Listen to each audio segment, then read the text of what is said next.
ಆಗ್ತದೆ, ನಾವು ಆಗಿಸ್ತೀವಿ, ಇಲ್ಲೇ ಮಾಧ್ಯಮದ ಮುಂದೆ ಹೇಳಿಸ್ತೀವಿ ನಾವು ಸರ್ಕಾರಕ್ಕೆ. ಇವತ್ತು ವಿಡಿಯೋ ಕಾನ್ಫಿಡೆಂಟ್ ಅಲ್ಲಿ ನೀವು ಹೇಳ್ಬೇಕು. ಈಗ ನಿಮ್ಮಲ್ಲಿ ವಿಡಿಯೋ ಕಾನ್ಫಿಡೆಂಟ್ ಸಿಎಂ ಮಾಡ್ತಾ ಇದಾರಲ್ವಾ, ಇವತ್ತು ಮಾಡ್ತಿದಾರೆ ತಾನೆ, ನಿಮ್ಮ AWE ಎಕ್ಸಿಕ್ಯೂಟಿವ್ ಎಲ್ಲ ಕೂತಿದಾರಲ್ವಾ, ಅವ್ರ ಮುಖಾಂತರ ಹೇಳ್ಸಿ ನೀವು. ನಮ್ದು ಮರೆಯನ ಕೆರೆಗೆ ಎಸ್ಟಿಮೇಟ್ ಕೊಟ್ಟಿದೀವಿ ಸ್ವಾಮಿ, ಮಾಡಕ್ ಆಗ್ತಾ ಇಲ್ಲ ನಿಮ್ ಕೈನಲ್ಲಿ, ನೀವು ಮಾಡ್ದಾನೆ ಇರೋದಂದ್ರೆ ನಮ್ಮನ್ನ ಕರ್ಕ ಬಂದು ಬೀದಿ ನಿಲ್ಸಿದ್ದಾರೆ. ಇಲ್ಲಿ ಕೆರೆ ಒಣಗೋಗಿದೆ ನೋಡಿ, ಗರ್ಕೆಗಳು ಕುರಿ ಮೇಯ್ಸಕ್ಕೂ ಆಗಲ್ಲ ನೋಡಿ, ಇದು ಕುರಿ ಮೇಯ್ಸಕ್ಕೂ ಆಗದೆ ಇರುವಂತ ಸ್ಥಿತಿಲಿ ಕೆರೆಗಳಿದ್ದಾವೆ ಅಂದ್ರೆ ನಾವು ಎಂತ ಬದುಕನ್ನ ಬದುಕ್ತಾ ಇದೀವಿ. KRS ನ ಜಲ ಸಂಪತ್ತು ಇರೋದೇ ಇಲ್ಲಿ ಮಂಡ್ಯ ಜಿಲ್ಲೆ ಶ್ರೀರಂಗಪಟ್ಟಣ ತಾಲೂಕು, ಅದೇ ಜಿಲ್ಲೆಯಲ್ಲಿದೆ. ಆದ್ರೆ ನೀರಿಲ್ಲ, ಮಳೆ ಮಳೆನೂ ಬೀಳ್ತಾ ಇಲ್ಲ, ನೀವು ನೀರನ್ನು ತರ್ತಾ ಇಲ್ಲ. ಇಲ್ಲಿ ಕನಿಷ್ಠ 500 ಕುರಿ ಮೇಕೆಗಳಾದ್ರೂ ಮೇಯ್ತಿತ್ತು, ಈಗ ಕುರಿ ಬಿಟ್ಟರು ಆಚೆಗೆ ಹೋಗ್ಬಿಡ್ತದೆ, ಕಬ್ಬನ ಗದ್ದೆ ಮೇಯ್ಕ್ ಹೋಗ್ಬಿಡ್ತದೆ. ನೀವು ಯೋಚನೆ ಮಾಡಬೇಕು, ಜವಾಬ್ದಾರಿವಂತರು. ನಾವು ಅವಿದ್ಯಾವಂತರು, ನೀವು ವಿದ್ಯಾವಂತರು, ನಿಮ್ಗೆ ಬಹಳ ಈಜಿ ಸಾಲ್ವ್ ಮಾಡೋದು ಅಲ್ವಾ? ಎಸ್ಟಿಮೇಟ್ 24ರಲ್ಲೇ ಹೋಗಿದೆ. ಮೇಡಮ್, ಕೆಲಸ ಆಗಿಲ್ವಲ್ಲ, ಕೆಲಸನ ಒಪ್ಪಲ್ಲ, ನಮ್ ಕೆಲಸ ಆಗ್ಬೇಕು, ಮಾಡಿಸ್ತೀವಿ. ಅದನ್ನ ಶುಚಿಯಾಗಿ ಮಾಡ್ಬೇಕು, ಅದನ್ನ ಅರ್ಧಂಬರ್ಧ ಮಾಡಿ ನಾಲೆ ಹೋಯ್ತದೆ, ಬೇರೆ ಕಡೆ ನೀರು ಹೋಯ್ತದೆ. ಇದು ಜಾಸ್ತಿ ದುರಸ್ತಿನ ಚೆನ್ನಾಗಿ ಮಾಡಿದಷ್ಟು ನಮ್ಗೆ ಕೆರೆಗೆ ನೀರು ಬರ್ತದೆ, ಅದಂತೂ ಖಚಿತ. ನೀವು 2 ದಿನ 1 ದಿನ ಬರ್ತಾರೆ ಹೋಯ್ತಾರೆ. ವಿಸಿ ನಾಲೆಗೆ 350 ಕೋಟಿ ರೂಪಾಯಿ ಎಷ್ಟೋ ಬಿಡುಗಡೆ ಆಗಿದೆ. ಅದರಲ್ಲಿ ಅನುದಾನ ಸೇರಿದೆ, ಇಲ್ಲಿ ಕೆರೆ ಸೇರ್ತದೆ, ಕೆರೆ ಡೆವಲಪ್ಮೆಂಟ್ ಸೇರ್ತದೆ.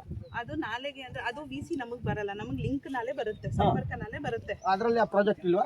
ಅದು ವಿಸಿದಾಗಿದ್ರೆ ಇಲ್ಲ, ವಿಸಿದಾಗಿದ್ರೆ ಲಿಂಕ್ ಸೆಪರೇಟ್ ಬರುತ್ತೆ, ಅದು ಬರಲ್ಲ. ಈಗ ಹೊಸದಾಗಿ ಇದಕ್ಕೂ ಹೋಗಿದೆ, ಅದಿನ್ನೂ ಅಪ್ರೂವಲ್ ಆಗಿಲ್ಲ. ಈಗ ನೀವು ಮಾಡ್ಕೋಬೇಕು. ನಾವು ಇಲ್ಲಿ ಹೇಳ್ತಾ ಇದೀವಿ ಕೇಳಿ, ನೀವು ಮಾಡ್ದೇನೆ ಇಲ್ಲ ನಿಮ್ AWEಗೂ ನಾನು ಹೇಳಿದ್ದೀನಿ, ಎಕ್ಸಿಕ್ಯೂಟಿವ್ಗೂ ಬೆಳಗ್ಗೆ ಹೇಳಿದ್ದೀನಿ, ಏನೋ ತುರ್ತು ಪರಿಸ್ಥಿತಿ ಅಂತ ಬರೋಕ್ಕಾಗಲ್ಲ, ವಿಸಿ ಇದೆ ಅಂತೇಳಿ ಹೇಳಿರೋದಕ್ಕೆ ನಾನು ಇದು ಮಾಡಿರೋದು. ಇಲ್ಲಾಂದ್ರೆ ವೈಲೇಟ್ ಮಾಡಿ ಅವ್ರನ್ನ ಕರ್ಸಿ ಮಾತಾಡ್ತಿದ್ದೆ. ನೀವು ಇದೇ ಹೇಳ್ತೀರಿ, ನೀವು ಒಂದು ವಿಡಿಯೋ ಮಾಡಿಸ್ಕೊಳ್ಳಿ, ಎಲ್ಲಾನು ರೈತರನ್ನೆಲ್ಲಾನು ನೀವು ಒಂದು ವಿಡಿಯೋ ಮಾಡ್ಕೋಬೇಕು, ಇದನ್ನ ಮಂಡನೆ ಮಾಡಬೇಕು ಸರ್ಕಾರದ ಜೊತೆ. ನಿಮ್ಗೆ ಯಾವತ್ತು ಕರೀತದೆ ಸರ್ಕಾರ, ಜಿಲ್ಲಾಡಳಿತ, ಆ ಸಭೆಗಳಲ್ಲಿ ನೀವು ಮಂಡನೆಯನ್ನು ಮಾಡಬೇಕು ಪ್ರತಿ ವರ್ಷ. ಇದನ್ನ ನಾವು ಕತೆ ಹೇಳಿದ್ರೆ ಆಗಲ್ಲ, ಇದು ಶಾಶ್ವತ ಪರಿಹಾರ ಆಗ್ಬೇಕು ಅನ್ನೋದು ನಮ್ಮ ಈ ಭಾಗದ ಎಲ್ಲ ರೈತರ ಒಪ್ಕೊಳ್ಳ ಒಂದು ಒತ್ತಾಯವಾಗಿರುತ್ತೆ. ಮತ್ತೆ ಕೆರೆ ಕೂಡ ಒತ್ತುವರಿಯಾಗಿದೆ, 15ರಿಂದ 20 ಎಕರೆ. ನೀವು ಯಾವ ಜಿಲ್ಲಾಡಳಿತ ಜೊತೆ ಮಾತಾಡ್ತೀರೋ ಗೊತ್ತಿಲ್ಲ, ನಿಮ್ಮ ಕೆರೆಯನ್ನ ನೀವು ರಕ್ಷಣೆ ಮಾಡಿ ನಮ್ಮ ರೈತರಿಗೂ ಉಪಯೋಗ ಆಗುವಂಗೆ ಅನುಕೂಲವನ್ನ ಮಾಡಿಕೊಡ್ಬೇಕು. ಇದ್ರ ಬಗ್ಗೆ ಶಾಸಕರು ಇದ್ರು ಸರಿ, ಸಂಸದಿದ್ರು ಸರಿ, ಅವ್ರ ಜೊತೆ ಮಂಡನೆಯನ್ನ ಮಾಡಿ ಎದುರಬೇಡಿ. ನೀವು ಜೊತೆಗೆ ನಾವಿರ್ತೇವೆ, ನಮ್ಮೆಲ್ಲ ಜನ ಇರ್ತಾರೆ. ನಿಮ್ಮ AWEಗೆ ಹೇಳಿ, ನೀವು ಮಾತಾಡಿ, ತೊಂದರೆ ತಗೋಬೇಡಿ. ಸರ್ಕಾರದ ಭೂಮಿನ ಯಾರು ಕಬಳಿಸಂಗಿಲ್ಲ, ಕಬಳಿಸಿರೋರು ಕನಿಷ್ಠ 1 ವರ್ಷ ಜೈಲು ಶಿಕ್ಷೆ ಆಗತ್ತೆ ಅಂತೇಳಿ ಸರ್ಕಾರ ಆದೇಶವನ್ನ ಮಾಡಿದೆ. ನನ್ನ ಹತ್ರ ಕಾಪಿನೂ ಇದೆ. ಅದು ನೀವು ಈ ರೀತಿ ಬಿಟ್ಕೊಂಡು ಹೋದ್ರೆ ಮುಂದಿನ ಪೀಳಿಗೆಗೆ, ಜಾನುವಾರುಗಲ್ಲ, ನಿಮ್ಮ ಮಕ್ಕಳಿಗೆ ಕುಡಿಯೋ ನೀರು ಸಿಗೋದಿಲ್ಲ. ಎಲ್ಲ ತಮಿಳ್ನಾಡಿಗೆ ಹೋಗಿ ಮಕ್ಕ ಬರ್ಬೇಕಾಗುತ್ತೆ, ಅಲ್ಲಿಂದನೇ ಒಂದು ಚೊಂಬ ತರಬೇಕಾಗುತ್ತೆ ನೀರು ಕುಡಿಯೋಕ್ಕೆ. ಇನ್ನು IP ಗಳು ನಿಂತೋಗುತ್ತೆ. IP ನಿಂತಾಯ್ತು ಅಂದ್ರೆ ಕುಡಿಯೋ ನೀರು ಆಟೋಮೆಟಿಕ್ಲಿ ಹೋಯ್ತಂತಾನೆ. ಯಾವ ಬಿಸ್ಲರಿನೂ ಸಿಗೋದಲ್ಲ, ಏನೂ ಸಿಗೋದಿಲ್ಲ. ಪ್ರಕೃತಿ ಕೂಡ ಮುನ್ಸಿದೆ, ಅದ್ರ ಜೊತೆಯಲ್ಲಿ ನಾವು ಸಹಕಾರವನ್ನು ಕೊಡ್ತೇವೆ. ನೀವು ಕೂಡಲೇ ಈ ಜಲಸಂಪತ್ತನ್ನು ರಕ್ಷಣೆ ಮಾಡಿ, ಕಿರುನಾಲೆಯಿಂದ ನೀರು ತರಿಸಿ, ನಾಳೆಯಿಂದನೇ ಬಿಡಿಸುವಂತ ಜವಾಬ್ದಾರಿಯನ್ನು ತಗೋಬೇಕು ಅಂತ ಹೇಳಿ ನಾನು ಆಗ್ರಹವನ್ನ ಮಾಡ್ತಾ ಇದ್ದೀನಿ. ನಾಳೆ ಬೆಳಿಗ್ಗೆನೆ ಬರ್ತಾ ಇದಾರೆ ಲೇಬರ್ಸ್. ಈಗ ಕಾಂಟ್ರಾಕ್ಟರ್ಗೂ ಹೇಳಿದ್ದೀನಿ, ಬರುತ್ತೆ ಬಿಡಿ, ನಾಳೆ 1-2 ದಿನದಲ್ಲೇ ನೀರು ಬರುತ್ತೆ, ಕೆರೆಗೆ ಬರುತ್ತೆ. ಆಶ್ವಾಸನೆ ಕೊಡ್ತಿದ್ರಿ, ನೀವು ಮಾಡ್ಲೇಬೇಕು ಖಂಡಿತವಾಗ್ಲೂ. ನೀವು ಆಶ್ವಾಸನೆ ಬಂದಾಗೆಲ್ಲ ಬರೀ ಇದೆ ಆಶ್ವಾಸನೆ ಕೊಡೋದೇ ಆಗೋಯ್ತು. ನೀವು ಸೌಡನ್ ಕವಲಕ್ಕೆ ಬೆಳೆ ಕೆರೆದಿಗೆ ನೀರು ಜಾಸ್ತಿ ಇರ್ತಾರೆ, ಡೈಲಿ ಕೆರೆಗೆ ಹೋಯ್ತೀವಿ ನಾವು. ಆ ಕಡೆ 3/4 ಭಾಗ ಹೋಯ್ತದ, ಇಲ್ಲಿ ಬರೀ 10% ಬರ್ತದ. ಏನ್ ಮಾಡ್ತಾ ಇದೀರಿ ನೀವು? ಅನುಷ್ಠಾನ ನೀವು ಇದ್ ಮಾಡಕ್ಕಾಗಲ್ಲ. ಕವಲಕ್ಕಿಯಲ್ಲಿ ನೀರು ಒಂದ್ ಸ್ವಲ್ಪ ಜಾಸ್ತಿ ಎತ್ಕೊಂಡು ಈ ಕೆರೆ ತುಂಬಬೇಕು ಅಂತ ನೀವು ಮತ್ ಪಟ್ರೆ ಆಯ್ತದ. ಮೊದ್ಲು ಕೆರೆ ಮೊದ್ಲು ಆದ್ಯತೆ ಕೊಡಿ. 20 ದಿನ ಆಯ್ತು ನೀರು ವೇಸ್ಟ್ ಆಗೋಯ್ತು. ಇಲ್ಲಿ ಮೂಲಭೂತ ಏನ್ ಸಮಸ್ಯೆ ಇದೆ ಅಂದ್ರೆ, ವಾಸ್ತವಿಕವಾಗಿ ನಮ್ಮ MLA ಅವರು ಈಗ 6 ತಿಂಗಳಲ್ಲಿ ಗುದ್ಲಿ ಪೂಜೆ ಮಾಡಿದ್ರು. ಯಾತ ನೀರಾವರಿಗೆ ನಾವು ನಮ್ಮ ಗ್ರಾಮ ಪಂಚಾಯತಿ ವ್ಯಾಪ್ತಿಗೆ ನೀರು ಸೌಲಭ್ಯ ಮಾಡ್ತೀವಿ. ಅದು ಜಿಲ್ಲಾಡಳಿತದ ವಿರುದ್ಧ, ಸಂಬಂಧಪಟ್ಟಂತ ಶಾಸಕರ ವಿರುದ್ಧ ಮತ್ತು ನೀರಾವರಿ ಅಧಿಕಾರಿಗಳು, ತಜ್ಞರು ಯಾರಿದ್ದಾರೆ ಅವರು, ಹಕ್ಕಿ ಪಕ್ಷಿಗಳು ಸಹ ಈ ಕೆರೆಯಲ್ಲಿ ಕುಡಿಯೋ ನೀರಿಲ್ಲ. ರಾಜ್ಯ ಸರ್ಕಾರ ಹೇಳುತ್ತೆ ಒಂದ್ಸಾರಿ, CEO, ಜಿಲ್ಲಾಧಿಕಾರಿಗಳು, ಲೋಕಲ್ 26 ಇಲಾಖೆ ಎಲ್ಲ ಅಧಿಕಾರಿಗಳಿಗೂ ಒಂದು ತಾಕೀತು ಮಾಡುತ್ತೆ ರಾಜ್ಯ ಸರ್ಕಾರ. ಯಾವುದೇ ಕೆರೆಗಳಲ್ಲಿ ನೀರಿಲ್ದೇದಂಗೆ, ಅಂತರ್ಜಲ ಬಗ್ತಾ ಹೋಗ್ದಂಗೆ, ಕುಡಿಯೋ ನೀರಿಗೆ ಜಾನುವಾರುಗಳಿಗೆ ರಕ್ಷಣೆ ಮಾಡಬೇಕಾದ್ದು ಎಲ್ಲ ಅಧಿಕಾರಿಗಳ ಕರ್ತವ್ಯ ಇರುತ್ತೆ. ಈ ನಿಟ್ಟಿನಲ್ಲಿ 24/7 ಕೆಲಸ ಮಾಡಬೇಕು ಅಂತೇಳಿ ಸರ್ಕಾರ ಜಿಲ್ಲಾ ಆಡಳಿತಕ್ಕೆ ಮತ್ತು ಜಿಲ್ಲಾ ಪಂಚಾಯತಿ ಸಿಇಒಗೆ ಆದೇಶ ಮಾಡೈತೆ. ಆ ಪ್ರಕಾರ ಅವರು ಎಲ್ಲ ಅಧಿಕಾರಿಗಳನ್ನ ಕೂರಿಸಿ ಪಾಠ ಹೇಳಬೇಕಾಗಿತ್ತು. ಯಾವ್ಯಾವ ಕೆರೆಗಳಲ್ಲಿ ಎಷ್ಟೆಷ್ಟು ಕ್ಯೂಸೆಸ್ ನೀರೈತೆ, ಎಷ್ಟೆಷ್ಟು TMC ನೀರು ತುಂಬುತ್ತೆ, ಈ ಕೆರೆಗಳು ಎಷ್ಟು ಅಚ್ಚುಕಟ್ಟಿದ್ದಾವೆ ಮತ್ತು ಕುಡಿಯೋ ನೀರಿಗೆ ಎಷ್ಟು ಅಂತರ್ಜಲ ಜಾಸ್ತಿ ಆಗುತ್ತೆ, IPಗಳಲ್ಲಿ ಎಷ್ಟು ಪ್ರೊಡ್ಯೂಸ್ ಆಗುತ್ತೆ ನೀರು, ಜಾನುವಾರುಗಳಿಗೆ ಎಷ್ಟು ಕುಡಿಯೋ ನೀರು ಬೇಕು, ಎಷ್ಟು ಸ್ಟೋರೇಜ್ ಟ್ಯಾಂಕರ್ಗಳು ಹೆಂಗಿದ್ದಾವೆ ಸುರಕ್ಷಿತವಾಗಿ, ಅದೆಲ್ಲವನ್ನ ತಾಕೀತು ಮಾಡಬೇಕು ಅಂತೇಳಿ ಜಿಲ್ಲಾಡಳಿತ ಒಂದು ಆದೇಶವನ್ನು ಹೊರಡಿಸಿದೆ ಸರ್ಕಾರದ ಆದೇಶದ ಮೇಲೆ. ಆದರೆ ಮಂಡ್ಯ ಜಿಲ್ಲೆಯ ಗಡಿ ಭಾಗದ, ಮೈಸೂರು ಜಿಲ್ಲೆಯ ಗಡಿ ಭಾಗದ ಮರಯ್ಯನ ಕೆರೆ ಮಾತ್ರ ಈ ದಿಕ್ಕಲ್ಲಿ ಕೆಲಸ ಮಾಡುವಲ್ಲಿ ಅಧಿಕಾರಿಗಳು, ಸ್ಥಳೀಯ ಜನಪ್ರತಿನಿಧಿಗಳು ವಿಫಲರಾಗಿದ್ದಾರೆ.